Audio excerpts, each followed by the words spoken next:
Right, the next iPhone, one of the most successful gadgets ever. Last week it helped Apple overtake Microsoft as the world's biggest technology company. But as sales grow, so do complaints. Frozen screens, Wi-Fi refusing to function.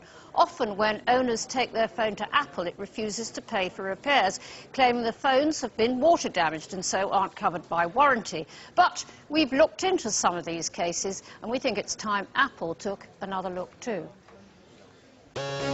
Touchscreens, GPS, the internet, mobile phones continue to become more high-tech each year. But some of the more sophisticated features are the ones you can't see. And it's one of these hidden bits of technology that's causing some of you grief. It's called a liquid contact indicator. Normally they're found on the inside of phones, but the iPhone has two of them you can see from the outside. One in the headphone jack and one in the charger port. They work a little bit like litmus paper. When water touches it, it turns red and is designed to help manufacturers work out whether your phone has been damaged by water, but some viewers have told us that isn't always the case. I know for a fact that my iPhone hadn't been near water, but when I went to the Apple shop, they just said it's been immersed in water and as such you'll have to buy a new phone, Mr. Kelly, and it's tough luck. My iPhone has had the occasional raindrop on the screen. It's not been dropped in a cup of water, it's not been dropped in a puddle, and I couldn't see how there was any way that it had been water damaged. The Apple user guide states that if your phone has been damaged by water, then it's not serviceable. That means you can't get a repair without paying for it, and your warranty is void. But the big question is, just because the indicators on the outside turn red, does that mean your phone has actually been damaged by water? And does Apple bother to check?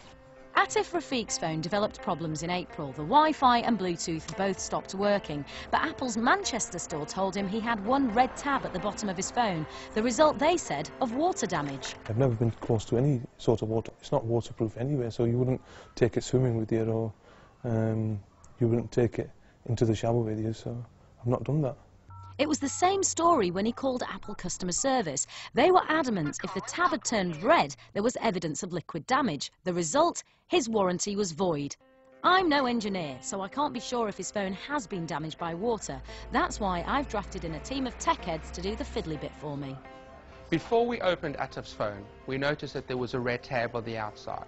However, when we opened it inside, the main board had no damage whatsoever. When Atif's phone was opened by my engineers, we had noticed that Apple hadn't opened it in the first place. Without Apple actually opening it, how can they prove that there's liquid damage to that device? Mark's team inspected Atif's phone thoroughly and its internal indicators were clearly white, a sure sign that there was no water damage inside. So are Apple being thorough enough with their own checks? Their employees do appear reluctant to check the inside of iPhones, as we found out on a visit to one of their stores. You never open these units. You never open them? You'll never get it sitting right. I've never known them ever to have to open a phone up. The person I saw did a quick visual examination of the phone and then went straight to look at the bottom of the phone. He didn't open the phone up at all. He told me that there was a sensor on the bottom of the phone that had changed from white to red.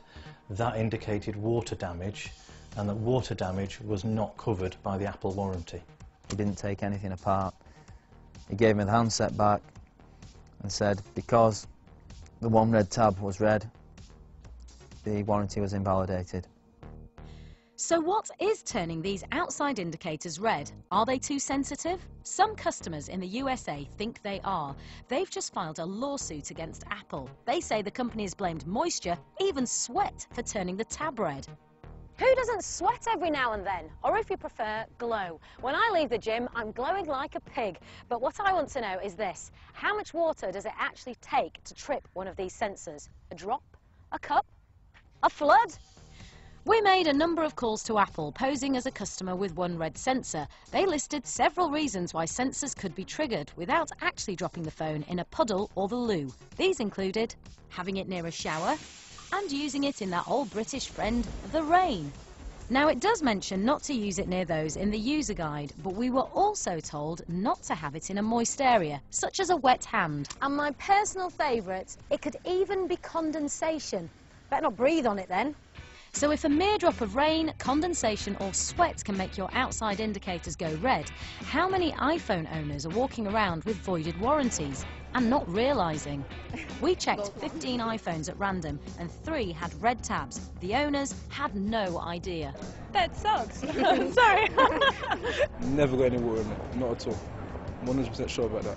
I checked my phone, as I see it's got a case on it as well, so I'm very surprised. Yeah, I am surprised that the tab is red. And I would be a little annoyed if they wouldn't cover my phone under warranty. But others were fortunate. Despite the way they handle their phones, their indicators hadn't turned red. I sit in the bath on my phone, so I'm quite lucky then, not really. So I'm all right. We wouldn't recommend doing that.